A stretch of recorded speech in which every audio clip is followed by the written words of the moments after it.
Good morning class 4। जी बच्चों, आज हम इत्फाक में बरकत है कहानी पढ़ेंगे भी और उसको आप कॉपी पर लिखेंगे। जी, आप 2 फिंगर स्पेस देंगे और फिर कहानी लिखना शुरू करेंगे। इत्फाक में बरकत है।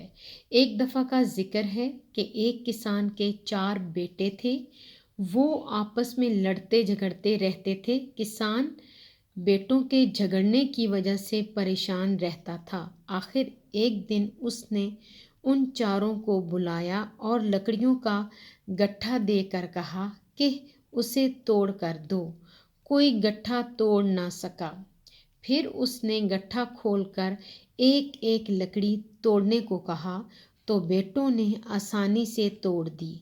फिर किसान ने बच्चों से कहा कि अगर गट्ठे की तरह मुतहिद रहोगे तो कोई तुम्हें नुकसान नहीं पहुंचा सकेगा, लेकिन अलग अलग हो गए तो तुम कमज़ोर हो जाओगे, तो हर शख्स तुम्हें नुकसान पहुंचाएगा। बेटों पर बाप की नसीहत का बहुत असर हुआ। उन्होंने आपस में झगड़ने से तौबा कर ली। नतीजा इत्तफाक व इत्तेहाद बाइसे बरकत है।